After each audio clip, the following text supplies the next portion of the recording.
Bonjour à tous et à toutes. Alors, dans cette vidéo, nous allons voir comment faire un rapport de travail. Sujet plutôt bizarre, vous m'en direz tant, mais pas si bizarre que ça. Essayons d'entrer dans le vif du sujet et voyons de quoi il s'agit concrètement. Alors, normalement, lorsque nous sommes au travail, nous sommes confrontés à un problème, nous faisons des recherches histoire de le résoudre rapidement. Et en faisant ces recherches, nous acquérons un certain nombre d'informations. Ok. Lorsque nous faisons également une formation, nous suivons une formation, que ce soit en cours, en présentiel, lorsque nous étudions nos cours pour les étudiants, nous recevons également un certain nombre d'informations. Également, lorsque nous développons une idée, ou alors lorsque nous avons pensé à un sujet très porteur, une idée très innovatrice, nous avons un certain nombre d'informations qui nous traversent la tête. Et généralement, ces informations se volatilisent très rapidement si on ne les note pas quelque part. D'où la notion de rapport de travail. Il s'agit ici d'un document qui permet de faire la synthèse d'un ensemble d'informations que nous avons pu acquérir sur un domaine précis. Non pas ici comme un cahier de charge, mais plutôt ici comme un résumé des recherches, des informations que nous avons pu acquérir ou développer sur un sujet précis. Pourquoi cela? Simplement parce qu'avec ce même document, nous pouvons facilement nous retrouver sur un sujet lorsque nous avons des idées éparpillées. Comme on l'a dit tout à l'heure, nous sommes butés au travail par exemple sur un problème, nous cherchons à le résoudre. Nous sommes en train d'étudier nos cours, nous cherchons à mémoriser nos matières. Nous avons une idée en tête, nous développons un certain nombre d'informations pour pouvoir le faire produire ou l'amener à maturation. Mais des fois, les idées s'éparpillent. Or, lorsque nous les synthétisons en un document, nous pouvons facilement nous retrouver lorsque nous avons des idées éparpillées sur comment est-ce qu'on a pu faire pour résoudre tel problème, par exemple. Le même document peut être réutilisé pour le partager à des amis. Par exemple, on a été coincé sur un problème, on a fait des recherches, on l'a résolu. Maintenant, un ami à nous, un partenaire, un camarade, je ne sais pas trop quoi, est également bloqué sur un problème sur lequel nous avons eu à trouver une solution. Donc, avec notre document, nous pouvons facilement nous retrouver sur comment est-ce qu'on a pu résoudre ce problème pour facilement l'aider. Intéressant, n'est-ce pas? Ok. Et également, le même document, là ça devient très intéressant, le même document peut être réutilisé pour donner des formations.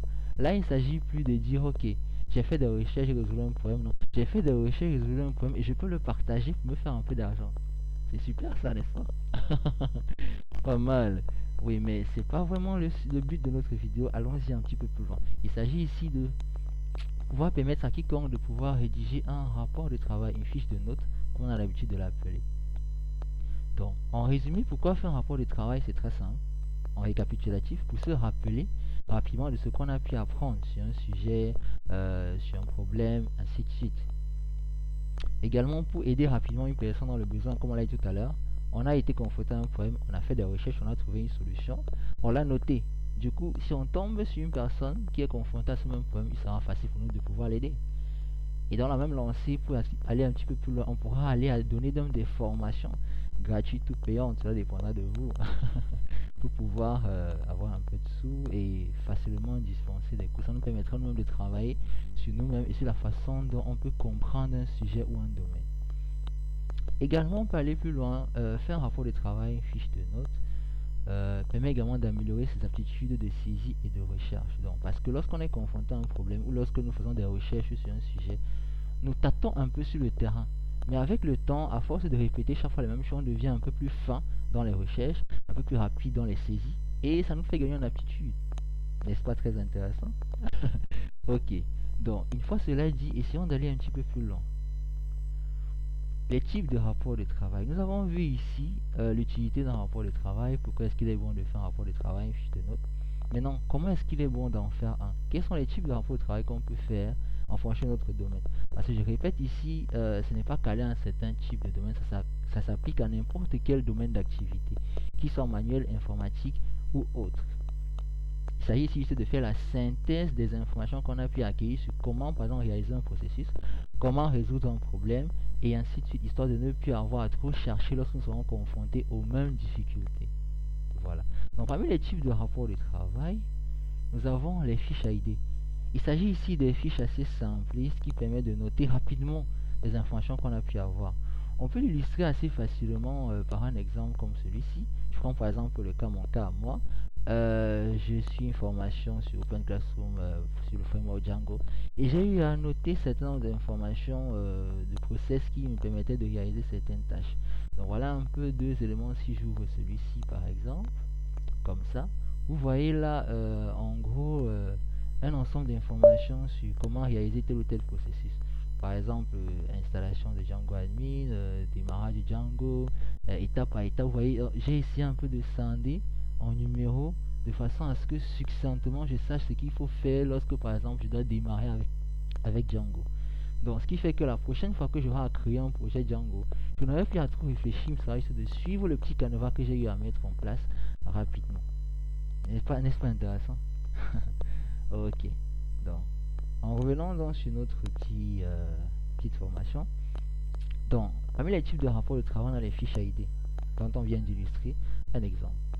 À côté de ça, nous avons également les fiches de notes, qui ici entrent un petit peu plus en détail que de simples fiches ID, parce que les fiches ID se limitent juste à des points rapides sur lesquels on peut facilement aborder un point ou démarrer un processus. Mais les fiches de notes entrent un petit peu plus en détail en intégrant des descriptifs à chaque étape. Je m'explique. Prenons un cas simple. Je reviens un peu là. Une formation en UML que j'ai eu à suivre et dont j'ai pu facilement faire une synthèse. Je vous montre. Donc, contrairement à la fiche de notes tout à l'heure, ici j'ai carrément généré un PDF. Un PDF ici qui présente succinctement toutes les informations que j'ai eu à acquérir sur la formation. Vous voyez que là, le contenu est un petit peu plus dense. Et facilement, lorsque j'ai besoin d'un point, je peux facilement revenir dessus en cliquant.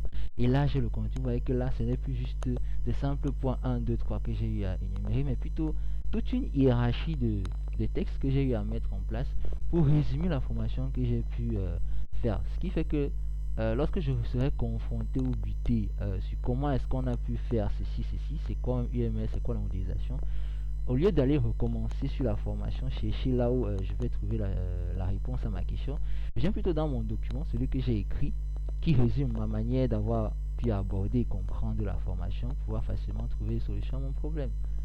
N'est-ce pas intéressant? Ok. Donc là, nous finalisons dans le deuxième point ici des types de rapports de travail.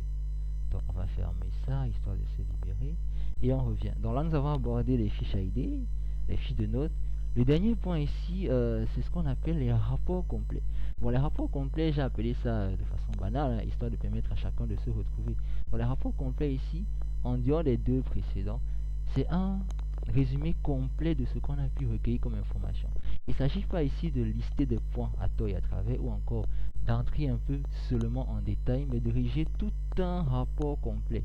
Je fais allusion ici, par exemple, pour les étudiants au rapport de stage, au mémoire de fin d'études, pour par exemple des travailleurs au cahier de charges, parce que le cahier de charges, comme on l'a dit dans une précédente vidéo, c'est un document qui synthétise globalement l'ensemble d'informations liées à un projet ou à une idée.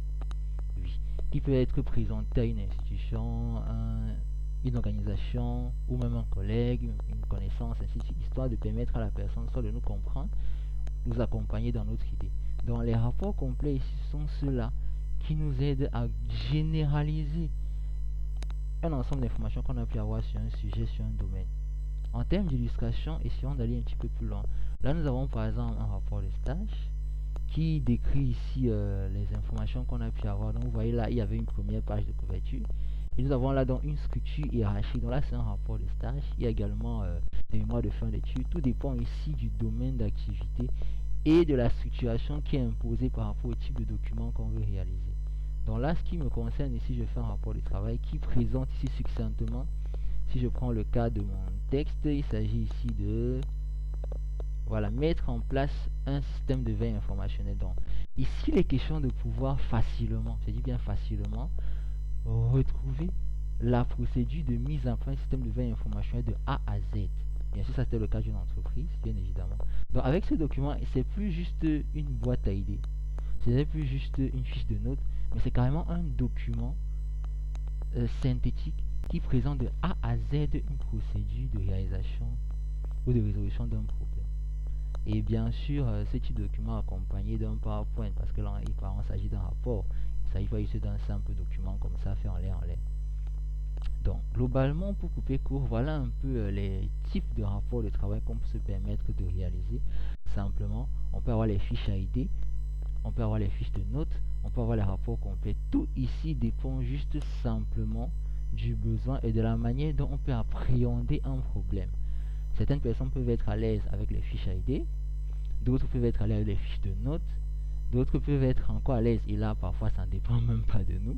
On peut être imposé à rédiger des rapports complets. Mais l'idée ici étant de permettre à chacun de comprendre déjà ce que c'est qu'un rapport de travail, à quoi ça sert, et comment est-ce qu'on peut les réaliser. Donc globalement, voilà un peu de quoi il était question dans cette vidéo.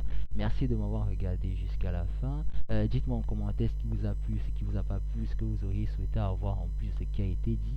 Et n'oubliez pas de vous abonner pour plus de vidéos de ce genre, que ce soit formation ou information de ce genre. Merci beaucoup et à la prochaine.